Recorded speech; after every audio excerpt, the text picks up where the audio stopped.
Bonjour à tous.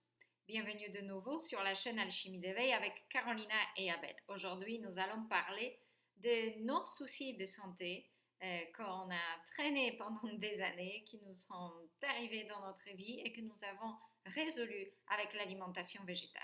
Alors, restez avec nous parce que cet épisode va être passionnant.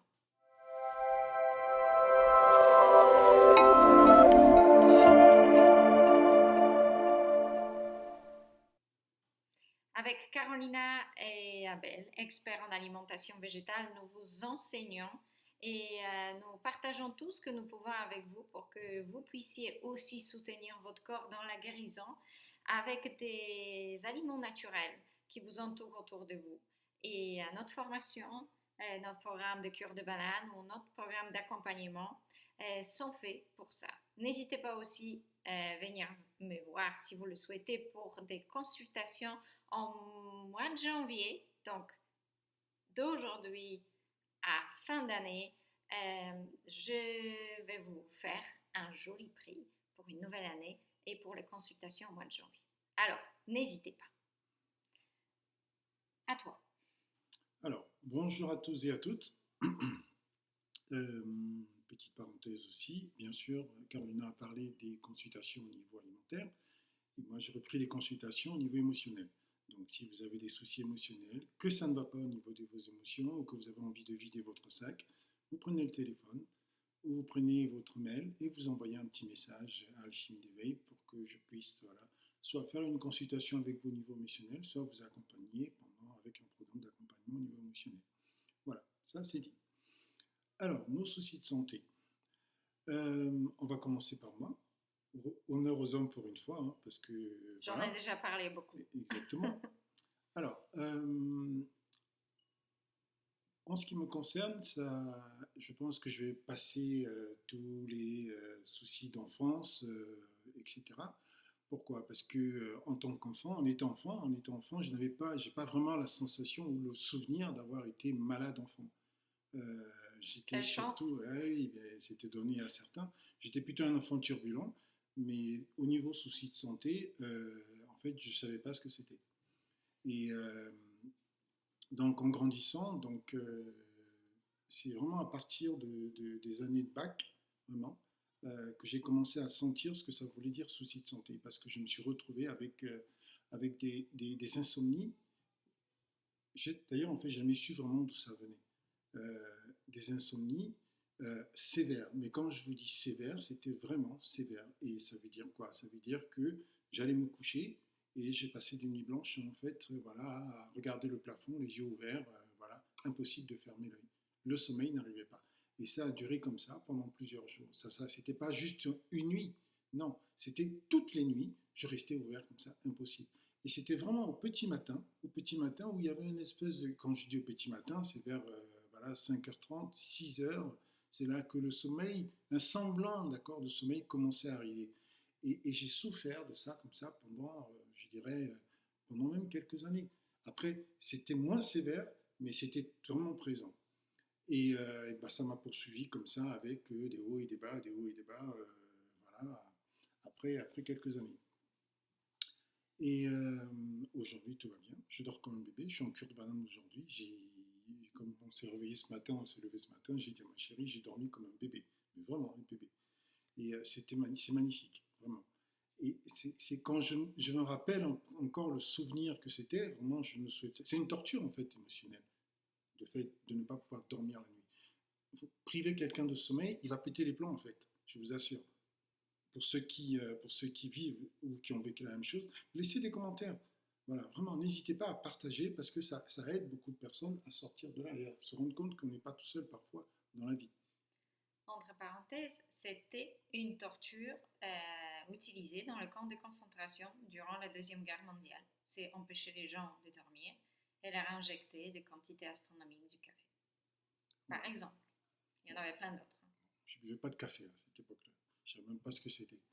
Et donc j'ai vécu comme ça avec ces insomnies qui ont traîné, qui sont restées même des années plus tard.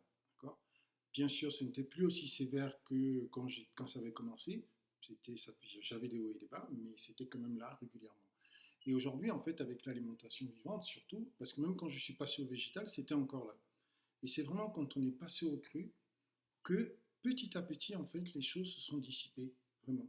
Et un matin, une nuit ou un matin, je dirais plutôt un matin, vous vous levez et vous vous rendez compte, en fait, que ben, en fait, ça n'existe plus. Et là, vous dites, mais attends, ben, c'est vrai. Oui. Et vous avez un souvenir lointain comme ça de choses et qui se sont dissipées, mais vraiment, c'est incroyable. C'est vraiment incroyable. C'est pour ça que je vous dis, on vous parle de l'alimentation vivante. Comment ça peut avoir une telle influence sur notre corps et sur nos émotions que parfois, on ne se rend même pas compte en fait. Et donc après les insomnies, il y a eu quoi vraiment de grave? C'était vraiment les soucis digestifs. Et quand je dis soucis digestifs, pour moi, c'était vraiment, comme je vous l'avais dit, des brûlures d'estomac. Mais des brûlures d'estomac qui, en fait, je prenais des cachets qu'on achète à la pharmacie, je ne sais plus comment ça s'appelle aujourd'hui, je crois que c'est Réni ou un truc comme ça, je ne sais plus. Les trucs Malox, anti-acides. je crois que c'est Malox, je crois. Il y en a plusieurs. Voilà, exactement. Donc je me gavais en fait de ça pour pouvoir justement soulager mon estomac, en fait, soulager mes brûlures, d'accord, d'acide gastrique dans mon estomac. Et c'était terrible parce que au départ ça a commencé avec l'estomac et après c'est descendu dans les intestins, vous voyez. Et là, ça commençait. Et en plus, le pire, c'est que ça remontait au niveau de la gorge. C'était plus dans l'estomac, c'était tellement devenu grave et tellement important que ça me brûlait la gorge, en fait. Vous voyez. Et quand ça arrive à ce niveau-là, c'est vraiment grave, parce que là, vous n'êtes plus au niveau de, oh, voilà, je vais essayer de me soulager, de prendre un truc ou une tisane qui va pouvoir dissiper les choses parce que j'ai mal digéré. Non, pas du tout. Là, ça commençait vraiment à devenir grave et devenir pathologique. Mais, grâce à toi, comme toujours, voilà, parce que quand on s'est connus, j'avais encore ces soucis digestifs incroyables. Alors, voilà.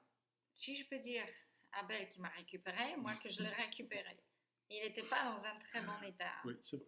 Donc, on s'est rencontrés en Normandie. On a vécu un petit moment à Paris ensemble. Donc, lorsque je revenais du travail, Abel est parfois 15h, 17h, 18h, il n'a toujours pas mangé. Mais un zombie sur le fauteuil, un en plein d'amour, il n'y a pas de souci là-dessus, un vrai zombie. Alors, il se prenait des claques, un petit peu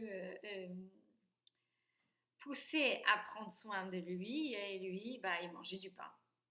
Donc, c'est une baguette, voilà, à cette époque-là, on n'était pas encore au cru. Il faut préciser, parce que les gens vont se dire, attends, ils mangeaient. On n'était pas encore, on s'est rencontrés bien avant. On était dans le végétal, 100% végétal. Exactement. Voilà. Mais on avait de la chance d'être des véganes, ou voilà, plus ou moins, tous les deux. Je crois que tu avais encore des petits incidents sur le fromage ou des choses comme ça, mais c'était pas le quotidiennement, voilà, c'était de temps en temps. C'est passé tout ça après parce que le fromage c'est une vraie addiction, le laitage c'est une catastrophe. Et donc, il était vraiment pas bien, pas d'énergie, maigre, énormément maigre, et avec tous ces soucis-là, d'insomnie, d'anxiété aussi, le contexte familial a fait que ça n'a pas été, c'était un des plus difficiles des passages dans ta vie, je suppose. Oui, je pense, oui, je vais glisser quelques mots, enfin je vais donner quelques infos là-dessus pour que vous puissiez comprendre, parce que ici, en fait, on est dans la chimie d'éveil, on n'a rien à cacher. On vous partage notre expérience, après c'est libre à vous de laisser un message, un commentaire pour dire aussi voilà, les différentes difficultés que vous avez eues. Un partage, c'est toujours bien. Vous êtes ici sur une plateforme, d'accord, où on n'est pas là pour se cacher des choses. On est là pour se dire les choses, pour pouvoir évoluer. L'alchimie d'éveil, c'est une alchimie pour pouvoir grandir, pour pouvoir se libérer. Ce n'est pas un lieu, d'accord, où on ne parle que d'alimentation. Ce n'est pas juste un lieu où on vient ici donner des dogmes, d'accord, ou dire des choses pour que les gens les suivent de manière, à la lettre et tout. Voilà, parce que Caroline a dit ceci, ou Abel a dit ceci. Non. Ici, on est là pour s'encourager et pour s'aider mutuellement à avancer dans la vie.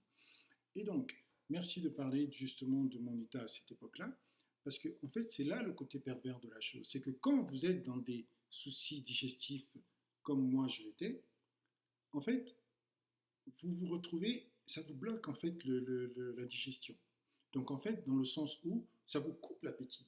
Et moi, c'est ce qui m'arrivait. Donc vous voyez, il y avait vraiment, il y avait les brûleurs d'estomac, qui étaient donc un acide super efficace, important dans le système digestif, qui brûlait tout, qui enflammait tout. Et au lieu de manger, pour pouvoir justement nourrir tout ça, apaiser tout ça, et ben en fait, je ne mangeais pas. Vous voyez le côté pervers de la chose. Et ne mangeant pas, ben, qu'est-ce qui se passe? Le corps, il a faim en fait. Sauf que moi, je ne me rendais même pas compte en fait que j'avais faim. Et comme le corps, il a faim, comme voilà, ben, qu'est-ce qui se passe? Et ben ça produit quoi? Voilà, le corps, il en demande. Donc tout de suite, et ben, ça va reproduire encore plus d'acidité.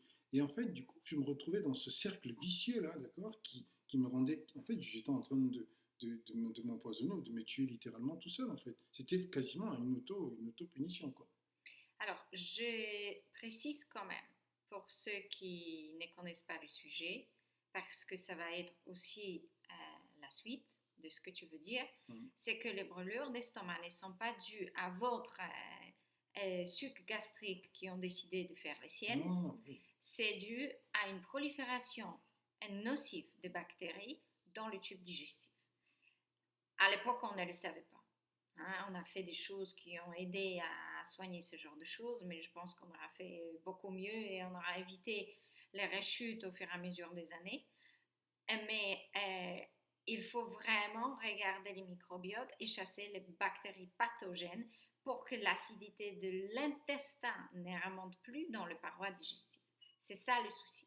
Mais évidemment, on n'est pas mangé. Et là, vous allez voir aussi, donc je vous explique les choses pour que vous puissiez comprendre l'ensemble de ce qui se passe dans le corps. Et je ne peux pas utiliser le mot commençant par D, mais l'analyse, voilà. L'analyse de l'état de la personne avec tout ce qu'elle vous raconte est une clé de comprendre ce qui se passe exactement dans son corps et ensuite pouvoir appliquer les remèdes. Ça, vous apprenez avec moi dans la formation. Comment écouter quelqu'un pour faire une analyse profonde et comprendre exactement ce qui se passe et poser le mot là-dessus. Donc, prolifération des bactéries plus l'excès d'adrénaline dû aux événements extrêmement stressants qu'Abel vient de traverser, on fait l'ensemble des choses que le système digestif a lâché. Et donc, c'est pas que en haut, après il vous racontera ce qui se passe par la suite. Et à cette adrénaline dont tu viens de parler et à cette prolifération de bactéries, je vais même ajouter une chose qui est vraiment, vraiment importante, c'est l'affaiblissement de mon système immunitaire. Complètement. Voilà. Parce que tout a commencé par là, en fait. Voilà. Voilà. Tout a lâché, en fait. Je vais vous expliquer pourquoi. Et donc, j'ai souffert pendant, on va dire, longtemps, en fait, un peu dès le début, en fait, de ces soucis digestifs, enfin, tu m'as connu avec ça, mais c'était bien longtemps avant. Et il y avait autre chose aussi, voilà, avant-dernière chose, ça a été mes soucis, en fait, d'eczéma. Ça, par contre, Alors, nous avons l'aspect viral, hein? Ça commence à se compliquer. Waouh! Ça, par contre, c'est horrible. Ça, je me rappelle que je pense, tu vois, c'est marrant parce que je pensais que c'était bien avant. Mais non, en fait, c'est quand on s'est connus, j'étais là-dedans. Et elle disait, mais arrête de te gratter. J'étais presque à prendre le couteau, je me rappelle, et pendant 10 minutes, je me grattais, et ça faisait un bruit. Ouah, ouah, ouah, tu te rappelles? Et toi, tu disais, mais arrête, tu vas t'enlever la peau. Mais tellement, c'était, je sais pas comment dire ça, c'est horrible, horrible. En fait, vous n'arrivez plus à vous arrêter, en fait. Les soucis de la peau qui grattent, qui font mal, là, c'est une autre torture. Voilà. Voilà. Et donc, voilà, ce sont ces choses, en fait, voilà, ces soucis de santé que j'ai eus. Et bien avant ça, alors, il faut savoir une chose, on va remettre le contexte. Avant de connaître Carolina, j'étais en couple, voilà, j'étais en couple avec quelqu'un, et on va dire clairement les choses, j'étais papa, on était en couple avec une petite fille. Voilà, donc j'étais papa d'une petite fille avant celle que vous voyez aujourd'hui sur l'écran. Donc, à un moment donné, dans cette relation, je me suis rendu compte que je n'étais plus heureux. En fait, je me suis levé un matin et j'étais pas encore avec Carolina, hein, loin de là. C'était vraiment, pas. voilà, c'est vraiment quelque chose où un matin vous vous levez et vous vous dites, mais je suis pas heureux en fait. Voilà. Je suis pas heureux ici.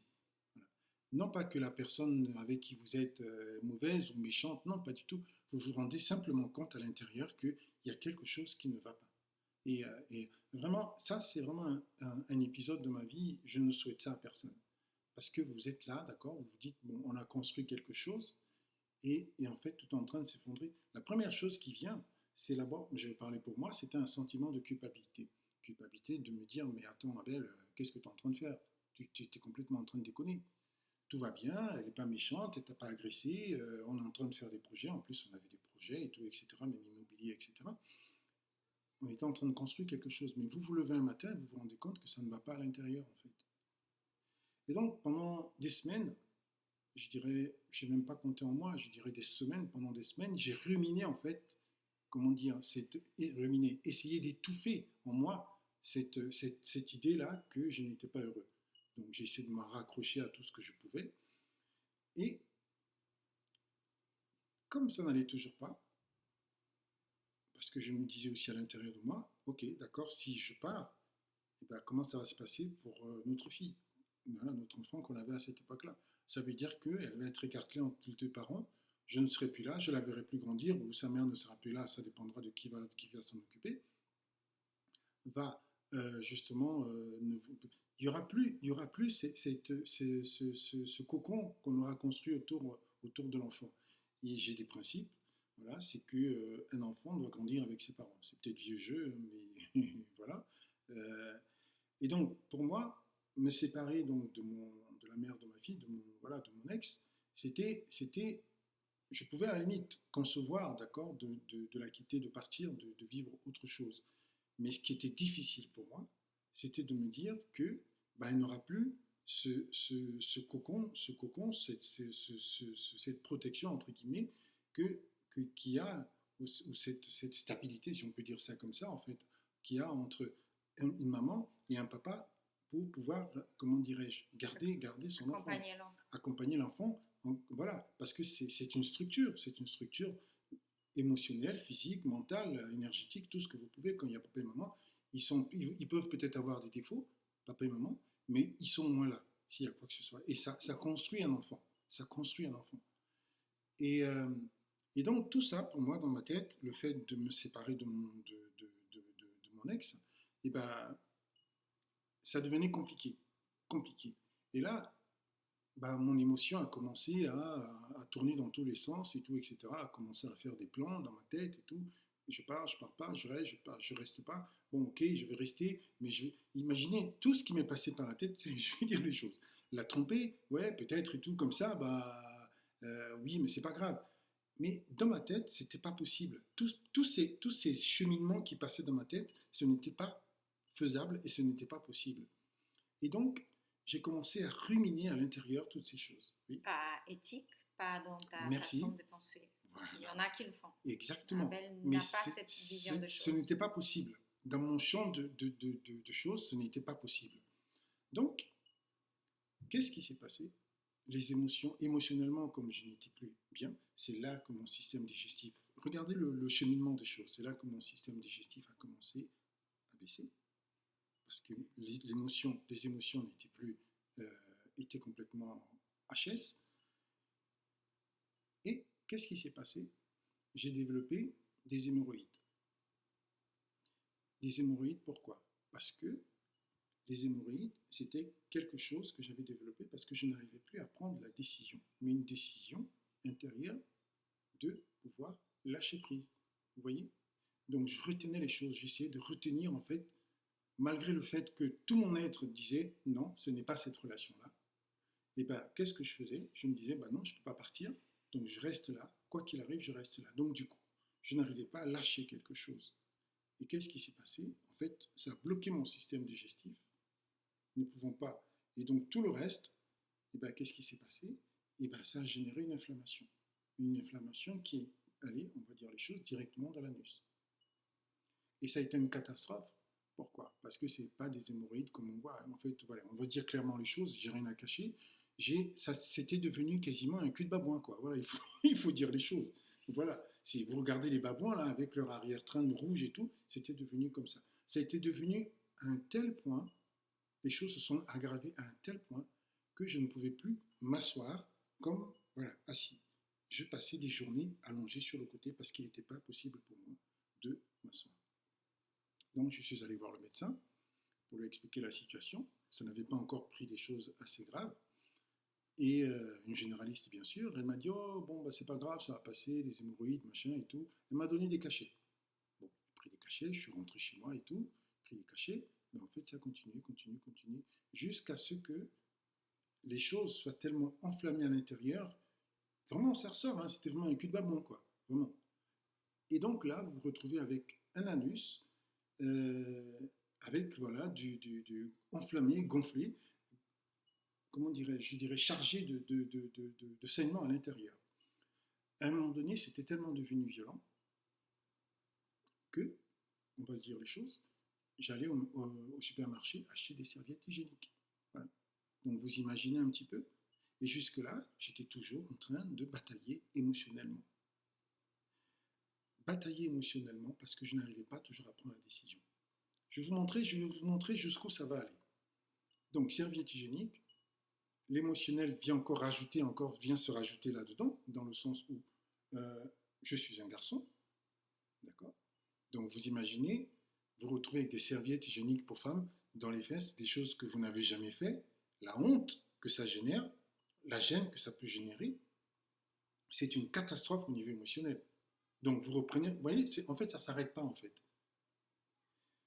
J'accompagne les gens au niveau émotionnel depuis des années et vraiment, je vais utiliser un terme un peu barbare, je suis redoutable dans mon travail. Je suis vraiment efficace, même pour ceux que j'ai accompagnés. Vous pouvez laisser des commentaires. Mais parfois, pour soi-même, ce n'est pas évident. Je parle de cette époque-là, par où je suis passé. Mais ça m'a permis aussi de travailler des choses à l'intérieur, parce que vous ne pouvez pas juste vous considérer comme quelqu'un qui va accompagner les gens et vous ne travaillez pas les choses à l'intérieur. C'est pas vrai. C'est faux. Même Carolina qui est là, elle travaille sur le plan alimentaire par rapport à sa santé. Donc on ne peut pas dire je vais vous aider. Sinon, je ne serai plus là. Exactement. Mais vous devez aussi vous-même vous appliquer ce que vous essayez, comment dirais-je, de montrer aux autres. Et donc, serviette hygiénique, voilà, ça a commencé tout doucement. La base des parentalités aussi. Voilà. Serviette hygiénique, ça a commencé tout doucement. Voilà. Serviette hygiénique pour les comment dirais-je, pour femmes enceintes, hein, c'était pas serviette hygiénique, c'est les serviettes hygiéniques qu'on donne aux femmes enceintes, c'était pas comment ça s'appelle, oui. Voilà. C'était des serviettes hygiéniques pour femmes enceintes quand tout sortait de l'hôpital et voilà, c'était des grosses serviettes hygiéniques. Mais ça ne suffisait toujours pas parce que ça devenait encore plus important, d'accord. Il faut comprendre aussi une chose, c'est que quand vous vous retrouvez dans cette situation-là, comme je l'étais, c'était extrêmement difficile de manger. Pourquoi? Parce que brûlure, vous voyez, toujours le système digestif était toujours là en action, hein, il ne s'était pas arrêté.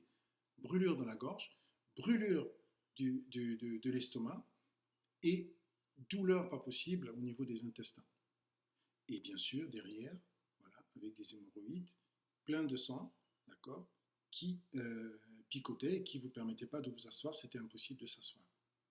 Donc, tout ce qui était aliment pour moi, c'était une véritable catastrophe. Un danger. Tout ce qui était la chose la plus douce qui soit, c'était une véritable catastrophe. Vraiment, une horreur. L'alimentation devenait un danger pour moi. Pourquoi? Parce que quand vous allez prendre même la chose la plus douce, la banane qui soit, vous allez la manger, ça va descendre, ça va entraîner des brûlures dans l'estomac, ça va entraîner des coliques dans les intestins. Mais le pire, il faut que ça sorte. Exactement. Merci Carolina. Il faut que ça sorte. Il faut que ça sorte. Et tout ce qui était sel, voilà, c'est comme si on prenait en fait une brosse à dents pour genre brosser le blender ou une brosse à dents, comment dire ça, en qu'est-ce que tu essayais de manger à cette époque-là? Mais justement, c'est ça qui était le plus dur, c'est que je ne savais plus quoi manger. C'était ça la difficulté. Même des pommes de terre, même de la banane, ça devenait un calvaire. Parce que quand je voyais pas de manger que ça non plus. Non. Tu ne connaissais pas le déjà, ben voilà. Et puis j'essaie de manger du pain, tu vois, des choses comme ça, des choses qui me passaient sous la main. Tu vois, des choses que je me disais, bon, ça, c'est peut-être un peu doux. Mais la notion de doux à cette époque-là, ça n'a rien à voir avec la sagesse qu'on a aujourd'hui. Voilà. Et donc, vous imaginez l'aliment ce que vous mettez, l'information que vous mettez dans, en fait, l'aliment devient un danger. Pourtant, c'est là pour vous soigner, mais tout devient un danger. Vous imaginez un petit peu. Donc, consommer tout ça, c'était une catastrophe parce que je savais que même si c'était bon dans la bouche, mais ça allait finir par devenir des rasoirs, en fait. Ça devenait des rasoirs dans mon anus. On va dire les choses, dans mon anus. Et donc, à un moment donné, les choses étaient tellement graves que je suis retourné voir mon généraliste et je lui ai dit, mais là, ça ne va pas parce que, bon, faut savoir aussi que elle m'avait dit non, ça va passer. Je me suis dit aussi, bon, ben, c'est pas grave, elle a peut-être raison. Mais à un moment donné, c'était devenu tellement grave que je suis allé la voir. Je lui ai dit, mais là, ça ne va pas et tout. Et parce que la première fois, elle m'avait juste, voilà, elle vous prend l'attention, machin et tout, etc. Voilà, elle vous déshabille pas. Hein. Voilà. Donc la deuxième fois, je retourne la voir, c'était devenu très très grave. Et là, elle me dit, euh, ben, je lui ai expliqué la situation, hein, voilà. Et là, elle me dit, ben, mettez-vous à quatre pattes, je vais regarder.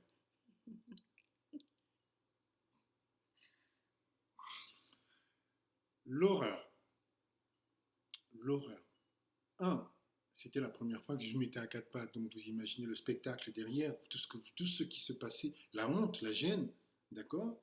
En fait, vous êtes, je ne sais même pas comment dire, humilié. Voilà, on passe dans un processus d'humiliation qui vient se rajouter en plus, donc à ce que je viens déjà de vous expliquer au niveau émotionnel, et parce que vous sentez, vous dites, bah, elle va regarder, si on ne montre pas ses fesses à tout le monde, hein, il faut dire les choses, hein, voilà, sachant que quand vous vous retrouvez dans cette situation-là, même vous passez du sopalin, c'est n'importe quoi, t'imagines, lapsus révélateur, donc vous passez du papier toilette, Mais tu ne peux pas. voilà, donc vous ne pouvez pas vous essuyer correctement, même en vous essuyant correctement, comme vous ne retenez plus rien, c'est une véritable catastrophe. Donc elle a regardé, elle me dit, ah oui, là, en effet, c'est grave. Donc j'étais à quatre pattes, et elle me dit, bah oui, mais là, c'est parti trop loin, la seule solution, c'est de... je ne sais plus quel terme elle avait utilisé. J'ai dit, mais ça veut dire quoi?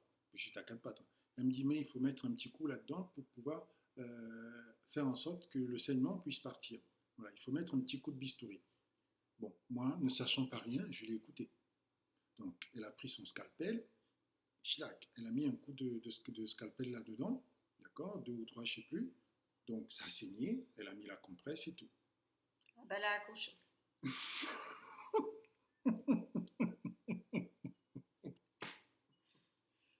Mes chères femmes, vous savez de quoi on parle. Pas le même trou, mais pareil. Une épisode. Désolée. Voilà. Et donc, elle n'aurait jamais dû faire ça. Elle n'aurait jamais dû faire ça. Pourquoi? Alors, imaginez, on vous ouvre la bouche et on vous met un coup de scalpel, d'accord, dans la gencive. Et on va regarder ce qui se passe. Imaginez même que les gencives sont déjà à vif, d'accord, avec gonflées de sang, pleines de sang. Imaginez, on vous met ça. Un coup de scalpel là-dedans, on va vous dire, bon bah voilà, rentre à la maison, ça va se cicatriser. Faux. Parce que la seule chose qui vient, en fait, c'est que le saignement ne s'arrête pas, en fait. Le saignement ne s'arrêtait pas. Donc, après, qu'est-ce qui s'est passé? Je suis allé prendre des serviettes beaucoup plus grandes, énormes, pour des personnes incontinentes. Parce que c'était ça qui pouvait, entre guillemets... Donc, je suis passé de la femme enceinte à quelqu'un, le papy et la mamie d'incontinent. Alors, il faut savoir une chose, c'est que... C'est ça. Mais ça saignait. Ça saignait entre les saignements et les sels en plus qui venaient se rajouter là-dessus. Donc, vous imaginez, vous allez aux toilettes. Bon, il faut que vous mangiez. Donc, j'étais obligé de manger, mais la nourriture, c'était devenu un calvaire. Et donc, du coup, bah, entre les sels et les saignements, c'était quasiment impossible parce que c'était devenu... En fait, vous passez, d'accord, le papier toilette, même le coton, même le simple coton, c'était de passer le coton sur une plaie, vous allez voir ce qui se passe. Non, même laver, Voilà, tu peux exactement. pas toucher, Merci. Même en allant se laver, c'était une catastrophe. Et donc, je me suis dit, là, il faut que je fasse quelque chose. Là, j'étais un jour, mon ex-femme, donc j'étais marié à cette époque-là, donc mon ex-femme était au travail et une autre fille était chez la nounou. Et là, j'étais allongé tout seul à la maison sur le canapé. Écoutez bien. Et là, il n'y avait personne à la maison, j'étais là tranquille et tout. Et là, j'entends, dans une semaine, tu ne seras plus là.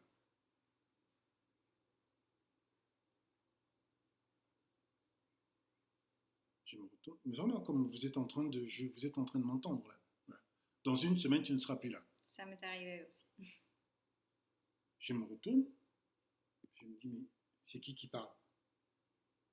Alors, bon, difficilement, d'accord, avec la nuit sans flambée en feu et tout, je me lève, je regarde derrière le canapé, il n'y avait personne. Je dis, mais attends, je viens d'entendre une voix là. Très clair, hein. Donc, je regarde sous le. C'est du truc débile, je regarde sous le canapé, je me lève, j'ai fait le tour de la maison, j'ai ouvert les placards et tout, etc. Voilà, j'ai regardé sous les lits, personne. Et là, je viens me rasseoir. Et là, c'est comme si le temps que j'observe, le temps que je fasse le tour, ça m'a laissé le temps de digérer l'information. Et là, je m'allonge, et là, je me dis, mais pourquoi? En m'allongeant, je dis, mais c'est quoi cette information? Et là, vous avez les choses qui se clarifient à l'intérieur de vous, mais d'une limpidité. C'était dans une semaine, si je ne prenais pas une décision interne, j'étais mort. Voilà. Et là, vraiment, l'information est venue, c'était mais limpide, limpide. Et là, je me suis dit, non, là, il faut que je prenne une décision. J'ai dit, c'est bon, je vais lâcher parce que c'était difficile pour moi, en fait, je vais vous expliquer, de laisser ma fille. Voilà. Parce que c'est comme si j'appréhendais ce qui allait se passer derrière. Parce que c'est comme si une partie de moi, savait à l'avance comment ça allait se passer au niveau de la séparation avec mon ex-femme. Et ça a été une véritable catastrophe. Vraiment. C'est pour ça que je dis, quand ça se passe à l'amiable, c'est génial, mais quand ça ne se passe pas à l'amiable, c'est une véritable catastrophe. Et ça a été une véritable catastrophe. Et je ne voulais pas vivre ça. Et je ne voulais pas vivre ça. Et d'ailleurs, même pour vous dire aujourd'hui, j'ai perdu ma fille. Voilà. Je ne vais pas rentrer dans les détails. Donc, pour vous dire qu'à partir de là, j'ai pris la décision, je me suis dit, non, c'est bon. Je suis en train de laisser ma peau, ma vie ici. Et là, je me suis dit, il est mieux, mon raisonnement, à cette époque-là, hein, je parle vraiment du contexte. J'étais là, je me dis, mais il est mieux que ma fille sache que son parent est vivant que d'avoir un père qui est mort. Parce que si je meurs là, d'accord, je ne pourrai plus la voir. Donc, quelque part, même si ça se passe mal, au moins elle saura que son papa est là. Au moins, j'aurai la possibilité de la voir plus tard. Et je me suis dit, non, il faut que je prenne sur moi. Je prenne sur moi et je prenne la décision de partir, sinon ça n'ira pas. Et là, je vous assure, écoutez bien, l'idée m'est venue comme ça de consulter quelqu'un d'autre. Et là, j'ai regardé un petit peu sur l'annuaire et tout, voilà, les gens qui s'occupaient, les spécialistes. Et là, j'ai découvert qu'il y avait des spécialistes de l'anus. Voilà. Voilà. Je ne sais plus comment il s'appelle. Donc, comme par hasard, il y avait une dame, j'étais à l'époque dans le Morbihan, il y avait une dame qui était à Saint-Brieuc, spécialiste du sujet. Et il n'y en avait pas des masses en France, hein, mais la dame était à Saint-Brieuc, elle avait un cabinet, là, un local, où elle accueillait les gens. Et là, je prends le téléphone, j'appelle, je lui dis, bon, bah voilà, j'aimerais prendre rendez-vous avec madame, machin et tout. Et là, sa secrétaire me dit, mais ok, d'accord, bon, bah, elle donne le rendez-vous et tout. Je vais voir la dame, bien sûr, toujours à quatre pattes, elle me regarde et tout, enfin, elle me regarde mon derrière, elle me dit, mais qu'est-ce qui s'est passé? Ben, je lui explique, j'ai dit, ben, en fait, la docteure est là, enfin, le médecin généraliste a mis un coup de bistouri, elle a dit non. C'est là que j'ai su que quand vous êtes dans cette situation-là, il ne faut jamais saigner des hémorroïdes. Jamais. Voilà. Et ça, elle m'a dit, elle n'aurait jamais dû faire ça. Ça ne fait qu'aggraver les choses et encore accentuer l'infection. Et c'est très très dangereux parce que là, vous pouvez mal finir. J'aurais pu finir avec un anus artificiel, hein, et là c'était fini pour moi, parce que les choses auraient basculé dans l'autre sens, vraiment. Et c'est pour ça que je vous dis, faites très attention à votre santé et à vos émotions. Tout est parfois lié. Et donc là, elle m'a donné un traitement. C'était des petits cachets que j'ai pris. Ça a diminué un peu les choses. Quelque temps après, on s'est rencontrés. Voilà. Et petit à petit, le fait que mentalement je me pose, mentalement je me calme, et avec l'alimentation, petit à petit, puisque notre alimentation au départ n'était pas top, mais déjà, elle était 1000 fois mieux à cette époque-là quand on a commencé à... En fait, on a commencé à ajuster les choses très vite, en fait. Et je pense, moi, j'étais déjà depuis des années en quête d'alimentation saine et je pense aussi que le fait qu'on s'est rencontrés a changé complètement ton alimentation. Exactement, voilà. Et parce Là, il que, n'y avait plus du pain sec à tous les repas. non, parce que déjà, toi, tu étudiais déjà les choses, et moi, étant végétalien, euh, c'était, j'étais pas dans, voilà, c'était du tofu, c'était des choses comme ça, voilà, toutes ces choses-là que les gens, les erreurs que les gens font quand ils rentrent dans l'alimentation végétale. Vous regardez la vidéo précédente, Voilà. Et donc, on a basculé vous allez là-dedans. vous amuser. On a basculé là-dedans. Enfin, moi, j'ai basculé dans ces histoires de tofu, etc. Bon, ben, bref. Et donc, en prenant ces décisions-là, la décision de me dire c'est bon, stop, c'est fini, et ben les choses se sont estompées. La dame m'a donné un traitement. Est-ce que ça a arrêté les hémorroïdes d'un coup? Non.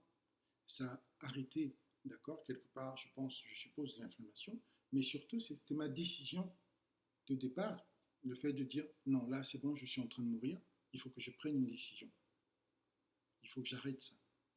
Parce que, émotionnellement, eh ben, j'étais en train de me fragiliser, en fait. J'étais en train de me tuer. Voilà, ça venait pas de mon ex, hein, voilà, ou de je ne sais pas quoi. J'étais en train de me tuer parce qu'une décision interne non prise avait des conséquences. Donc j'affaiblissais mon système digestif. Donc quand on affaiblit son système digestif, comme Carolina vient de vous l'expliquer, ben, qu'est-ce qui se passe? Ben, les autres prennent le relais. Et les autres, c'est quoi? Ce sont les virus, ce sont les bactéries qui se mettent en... Parce que là, vous leur donnez à manger. Il faut savoir que dans cet état-là, ne vous dites pas, non, ben voilà, je suis sur mon système digestif qui a baissé. Non, vous leur gavez en fait. C'est le plateau avec, je sais pas, plein de trucs dessus. Plein de choses dessus. Là, avant, ils étaient un peu à la diète et tout, vous leur donnez un peu à manger tout doucement. Mais là, c'est fini. Là, maintenant, voilà, on est bien, quoi. On est bien. On mange quand on a envie. Vous voyez? Petite, petite parenthèse juste, minuscule. Regardez les liens entre l'adrénaline et les pathogènes dans votre corps. Donc le stress, la tristesse, les émotions non réglées qui génèrent l'adrénaline négative, trop d'adrénaline, nourrissent les pathogènes. Très astucieux, n'est-ce pas? Qui les a éduqués à faire ça? Je vous laisse réfléchir. Voilà. Et donc, aujourd'hui, je dirais que tout va bien. Depuis des années, il n'y a plus rien. Voilà, j'ai retrouvé un arrière-train, on va dire, de bébé. Voilà, tout est revenu en place. La chance. Voilà. Et c'est ça, c'est ça qui est incroyable en fait, avec, je dirais, le fait de travailler sur vos émotions. C'est pour ça souvent qu'on insiste là-dessus et que j'accompagne les gens au niveau émotionnel, parce que les émotions réglées avec l'alimentation, c'est quelque chose d'incroyable en fait. Vous ne sous-estimez pas le lien parfois entre les deux. Parfois, vous avez quelqu'un qui va s'occuper de votre alimentation, mais qui ne va pas forcément maîtriser les émotions, ou inversement. Et là, ici, qui ne fera pas le lien. Exactement, ou qui ne fera pas le lien. Et là, ici, vous avez deux personnes qui savent s'occuper des émotions et de votre alimentation. Après, il y a la partie énergétique, subtile, là, c'est autre chose. Mais pour l'instant, rien que ces deux choses-là, déjà, vous permettent de vous retrouver, de tenir debout. Voilà. Et vraiment de vous renforcer. Et je vous assure qu'aujourd'hui, avec le recul, je me dis, j'ai échappé à ça, en fait. J'ai échappé à ça, de me retrouver avec un anus artificiel, parce que, vu comment les choses étaient parties, je me disais, mais je suis en train de mourir, en fait. Je me voyais mourir, j'étais en train de mourir. Vous vous imaginez un petit peu? Et là, aujourd'hui, je suis là devant vous, il n'y a plus rien de tout ça. Rien. Aujourd'hui, je suis dans ma cure de banane, aujourd'hui. Et je me fais plaisir, je suis content, je frime avec mes bananes différentes et tout. Alors que, il y a cela plusieurs années, ce n'était pas le cas. Ce n'était pas le cas. Alors ça veut dire quoi? Pourquoi on vous parle de tout ça? C'est parce que pour essayer d'insuffler en vous cette pensée, cette idée que les choses peuvent se régler et qu'il n'y a rien de définitif. Il n'y a rien de définitif. J'étais malade, mais en mourir, en crever. Et aujourd'hui, je suis devant vous. Est-ce qu'il y a des séquelles de tout ça? Non. Je vous dis, Carolina, dans une de nos vidéos, je vais répéter encore, aujourd'hui, je bois 1 litre de jus d'ananas avec les soucis de santé au niveau digestif que j'ai eu. Moi, je ne peux pas le faire. Vous imaginez? Aujourd'hui, un jus d'ananas, je suis capable de boire des jus d'ananas toute la journée. Le jus d'orange, pressé, frais, je le bois. Donc, vous imaginez un petit peu? Donc, les soucis de santé, vous pouvez les régler avec l'alimentation. Mais il est important aussi de tenir compte de ces émotions. Voilà. Et je vous assure travailler ses émotions, ce n'est pas aller voir quelqu'un et de vous asseoir sur un divan ou sur une chaise et de raconter, laisser sortir ce qui se passe. Non. Si vous venez me voir, on va travailler vos émotions, on va les évacuer. Mais on ne va pas juste se contenter de les évacuer, on va trouver des solutions pour que vous puissiez changer votre vie de manière radicale. Le but n'est pas, quand vous venez me voir, je ne suis pas un psychologue classique ou non, vous ne venez pas et puis vous allez vous mettre sur un divan. Ici, quand vous venez me voir, on va prendre le temps de la conversation et pendant ce temps de la conversation, je vais vous mettre déjà dans un premier temps face à vos contradictions. Voilà. Le but, c'est, comme je dis toujours, on pose les cartes sur la table et on écarte le jeu avec lequel on n'a pas envie d'avancer dans la vie. Ça, c'est très important. Parce que si, pour aller voir quelqu'un, comme je le vois, des gens qui font des thérapies émotionnelles depuis des années, qui font des psychanalyses pendant des années, ou qui vont voir un psychologue toutes les semaines. C'est pareil pour les naturopathes. On va voir un naturopathe toutes les 2-3 semaines ou tous les mois, et ça n'avance pas. Exactement. Et quand je demande à la personne, mais alors, vous avez parlé de quoi? De la pluie du beau temps, voilà. Et en fait, on tourne autour du pot. Et très bien, une fois que tu as parlé, tu as dit les choses, qu'est-ce que la personne t'a répondu? Rien. En fait, elle m'a écouté. Mais faire un travail émotionnel, c'est pas qu'on vous écoute. Ce n'est pas ça, faire un travail émotionnel. Bien sûr, il y a d'excellents psychologues quand même. Oui, je ne dis pas le contraire, d'accord? Mais dans la plupart des cas, quand tu regardes les gens, ils sont toujours dans les mêmes difficultés. Et ils rabâchent les mêmes choses tout le temps. Vous ne pouvez pas aller voir quelqu'un et puis il va vous écouter juste pour vous écouter. Et vous êtes là, vous parlez, et même parfois quand les gens y vont, et ce qui se passe, c'est qu'ils parlent des mêmes choses en fait. Ce qui est important, c'est prendre l'action et la décision. Très bien, on a compris ça. Mais qu'est-ce qu'on change aujourd'hui? Même pas demain, aujourd'hui. Exactement. Ça, c'est très important. Et ça passe aussi par l'alimentation. Donc, aujourd'hui, en fait, pour moi, cette vidéo, après je vais laisser là, j'ai un peu monopolisé la parole. Voilà. Un autre jour. Exactement. Le but de cette vidéo aujourd'hui, c'était vraiment, parce que souvent quand les gens regardent nos vidéos, ils se disent, ceux-là, ils n'ont pas eu trop de soucis de santé, etc. Si, on en a souffert. Et on a dépassé tout ça grâce à notre manière de vivre, à l'alimentation et aussi au travail émotionnel et au travail que l'on fait tous les jours. Parce que tous les jours, on s'améliore, tous les jours, on essaie de s'améliorer. Ce n'est pas un combat, d'accord, on se dit, ouais, c'est gagné, c'est fini. Non, on essaie de travailler tous les jours. Même dans l'alimentation, on s'améliore, on essaie d'aller vers plus de compréhension, plus de sagesse. Vous voyez? Voilà. Et donc, cette vidéo, c'était pour vous montrer un petit peu ce que moi et Carolina, nous avons vécu. Nous avons vécu au niveau physique, au niveau pathologie, au niveau santé, etc. Et pour vous dire que, pardon d'utiliser un terme un peu barbare, nous en avons bavé et nous en avons chié. Voilà. Et, l'essence du terme. Voilà. Figuré et réel. Et donc, quand on vous parle de certaines choses, justement, c'est parce que on a un vécu, on a un passé, voilà, on a un passé. Et être sorti de ce passé nous donne un tout petit peu, je pense, la possibilité aujourd'hui de nous retrouver devant vous et de vous dire, voilà, vous pouvez sortir de là et aller vers une vie un peu meilleure. Voilà. Je voulais juste dire que si cette vidéo vous plaît, si elle vous a touché, n'hésitez pas à partager, n'hésitez pas à liker, n'hésitez pas à vous abonner parce que notre cœur et notre passion, c'est de vous apprendre les outils qui vont vous aider à aller mieux au quotidien et à soutenir la guérison dans votre corps, que ça soit émotionnel ou physique, tout simplement avec moi. Et pour faire court, je mets en lien la vidéo. Moi, j'ai parlé beaucoup plus court de mon parcours de santé. Si ça vous intéresse, j'irai plus dans les détails. C'est pas toujours des histoires rigolotes. J'étais morte à 2 reprises. J'ai entendu les mêmes choses comme j'avais 22 ans, que si tu te barres pas d'ici, tu vas mourir. Et c'était pas loin. Mais c'était très clair. C'était très clair. Et là, vous rigolez plus, en fait. C'est rigolo aujourd'hui. Voilà. C'est drôle aujourd'hui. Mais à l'époque, ça n'a pas été. Je ne sais même pas si c'est drôle aujourd'hui. Pour moi, c'était pas drôle parce que je me vois encore, d'accord, assis, allongé sur le canapé avec cette information-là qui, en fait, le mot, c'était pénétrer. Vous êtes pénétré par l'information, voilà, par ce message.